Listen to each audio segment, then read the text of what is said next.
È il momento del rush finale di campionato a Castello di Godego, dove la Godigese Cim è involata per accaparrarsi l'ultimo posto utile per i play-off.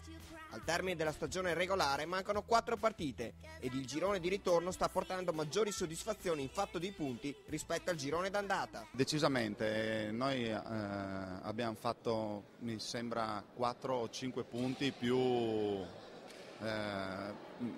che all'andata in queste partite. E questo ci ha permesso innanzitutto di agganciare un po' il treno dei play-off, diciamo, che era il primo obiettivo, e adesso speriamo di fare ancora quel passetto per salirci su sto treno, insomma. A Godego tutti remano nella stessa direzione.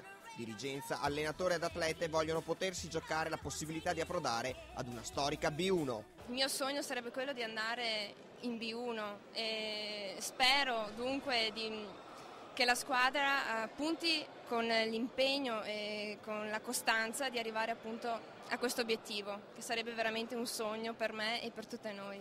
Ma a Castello di Godego, al capitolo pallavolo, non si parla soltanto di Serie B. Il settore giovanile piano piano si sta formando e già in prima squadra la Godigese ha lanciato qualche giovane. Non so con precisione, in questo momento mi sfugge, quante siano le squadre che come noi ogni sabato iscrivono 13 giocatrici a referto. Questo c'è possibile perché abbiamo un secondo libero che è Anna Silvia Perin, che è del 90, e quindi il regolamento ci consente di iscrivere 13 giocatrici a referto.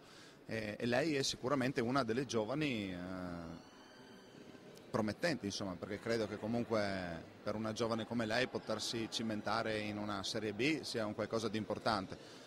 Poi ce ne sono anche altre, ad esempio Gloria Zonta, ma lei giocava già qui, anche lei è del 90, e poi insomma le altre non è che siamo proprio così vecchie. Ed appunto Anna Silvia Perin sta maturando esperienza in Serie B e ha idee molto chiare. La Serie B può essere un ulteriore trampolino di lancio. Rappresenta sicuramente un anno in cui vorrei confermare, vorrei far vedere anche a me stessa di cosa sono in grado di fare per magari un domani, chi lo sa, arrivare da qualche parte e ottenere risultati ancora più importanti. Quindi sicuramente la Godigese mi ha dato questa possibilità, io sono contenta di questo e ce la sto mettendo tutta per dare sempre il massimo.